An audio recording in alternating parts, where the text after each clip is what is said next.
안녕하세요. 오늘 여러분께서 보내주신 자료들, 이걸 바탕으로 아일랜드 소고기의 세계를 한번 깊이 파헤쳐 볼까 합니다. 어떤 소들이 자라는지, 또 농장은 어떤 모습일지, 무엇보다 그 맛과 품질은 뭐가 특별한지, 뭐 이런 것들이요.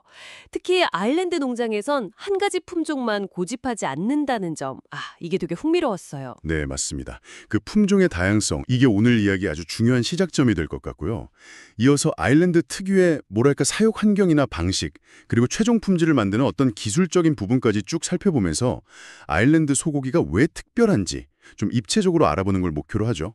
좋습니다. 그럼 품종 이야기부터 해볼까요? 자료 보니까 프랑스 기원인 샤롤레, 미무진도 있고 스코틀랜드 앵거스, 영국 헤어포드. 와, 정말 다양하더라고요. 근데 다른 나라들은 보통 특정 품종의 우수성을 막 내세우기도 하는데 아일랜드도 왜 이렇게 여러 품종을 섞어 키우는 걸까요? 혹시 뭐 품종 고유의 장점이 좀 희석되거나 하진 않나요? 그 아주 좋은 질문이십니다. 단일 품종 대신에 교배를 택하는 건 이게 아일랜드 농부들의 오랜 경험에서 나온 뭐랄까 실용적인 지혜라고 봐야 합니다. 예를 들면 샤롤레는 덩치가 크고 리무진은 강인하고 이런 장점들만 딱 조합하는 거죠. 그리고 각 소의 혈통을 정말 꼼꼼하게 기록하고 관리하거든요.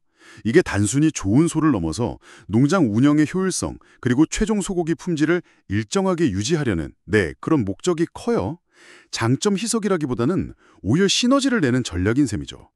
실용적인 시너지 전략이군요. 네네. 그럼 이 소들이 자라는 환경, 이건 좀 어떤가요? 자료 속 농장 풍경이 꽤 인상적이던데요.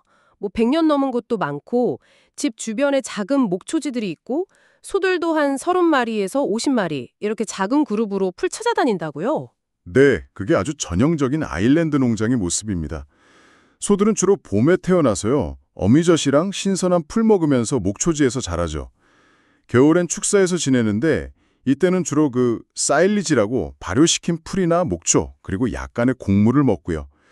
그러다 봄 되면 다시 목초지로 나가고 보통 생후 한 2년 좀 안 됐을 때 그러니까 22개월에서 25개월 사이에 도축되는 경우가 많습니다. 근데요, 대부분 봄에 태어난다고 하셨는데 그럼 어떻게 연중 내내 소고기를 꾸준히 공급할 수 있는 건가요? 약간 시기적으로 몰릴 것 같은데. 좋은 지적이세요. 모든 농장이 다 똑같은 방식으로 운영하는 건 아니거든요. 어떤 농가는 겨울 출하를 선호하기도 하고 또 어떤 데는 여름 출하를 목표로 사육 시기를 조절하기도 하고 농장마다 전략이 조금씩 다른 거죠. 이런 차이를 덕분에 결과적으로는 1년 내내 안정적인 공급이 가능해지는 겁니다. 아하, 농장별로 출하 시기를 조절하는 거군요. 이해했습니다. 아일랜드 소고기 하면 역시 그 풀 먹인 소 이미지가 강하잖아요. 자료에도 있었어요. 신선하고 즙 많은 풀이 신선하고 즙 많은 소고기를 만든다. 근데 정말 풀만 좋으면 소고기 맛도 또 보장되는 걸까요? 꼭 그렇지만은 않습니다. 물론 풀의 품질 중요하죠. 근데 어떤 종류의 풀인지 또 기후는 어떤지 이런 거에 따라서도 고기 맛은 달라질 수 있거든요. 사실 더 주목해야 할 점은 아일랜드 소들의 그 스트레스 수준입니다. 아까 말씀드린 작은 그룹 관리 이것도 그렇고 농장주하고 소들 관계가 엄청 친밀하다는 특징이 있어요.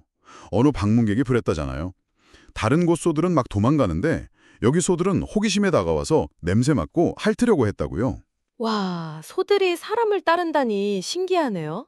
그게 품질하고도 직접적인 관련이 있는 건가요? 네, 직접적인 관련이 있습니다. 이렇게 스트레스가 적은 환경에서 자란 소는요. 도축 후에 고기의 pH 수치가 낮게 유지돼요. pH가 낮을수록 육질은 더 부드러워지고 풍미도 좋아지거든요. 그러니까 그 방문객이 느꼈던 그 친밀함 같은 게 어떻게 보면 과학적으로 더 나은 품질로 이어지는 중요한 요인 중 하나인 거죠. 이야, 단순히 뭐 좋은 환경이다 이런 걸 넘어서 진짜 과학적인 품질 관리네요. 근데 여기에 또 울트라 텐더 프로세스라는 특허 기술도 있다면서요. 30년 넘게 개발된 기술이라는데 뭐 전기 자극, 냉각, 심지어 스트레칭까지 한다고요. 이게 그렇게 효과가 있나요? 다양한 품종에서 일관된 부드러움을 진짜 만들어낼 수 있을지 궁금한데요. 정확합니다. 바로 그 점 때문에 개발된 기술이에요. 다양한 품종 또 개체별로 나올 수 있는 육질의 편차를 줄이고 어떤 소든 일관되게 부드러운 식감을 내기 위해 고안된 거죠. 전기자극으로 근육 수축을 조절하고 아주 정밀하게 냉각 과정을 거친 다음에 계산된 압력과 각도로 고기를 부드럽게 스트레칭하는 겁니다. 아일랜드 대학에서 정기적으로 하는 미각 테스트나 유럽 내 수많은 미슐랭 스타 레스토랑에서 이걸 사용한다는 것 자체가 그 효과를 어느 정도 뒷받침한다고 볼 수 있겠죠. 그렇군요. 들어보니 결국 아일랜드 소고기의 특별함이라는 게 뭐 하나 때문이 아니라 정말 여러 요소가 복합적으로 작용한 결과네요. 다양한 품종의 장점을 뽑아 쓰는 교배 전략부터 시작해서 신선한 풀 중심의 사육 환경, 그리고 여기서 오는 낮은 스트레스, 마지막으로 울트라 텐더 프로세스라는 기술까지. 와, 맞습니다. 아주 종합적인 접근 방식이죠. 그래서 마지막으로 여러분께 이런 질문 한번 던져보고 싶습니다. 아까 이야기 나눴던 농장주와 소 사이의 그 친밀함 있잖아요. 그게 단순히 보기 좋은, 뭐랄까, 감성적인 측면을 넘어서서요. 우리가 방금 얘기한 pH 조절 같은 과학적인 품질 관리 요소와 실제로 어떻게 상호작용을 할까? 그래서 우리가 최종적으로 느끼는 맛과 경험에 어떤 영향을 미칠까?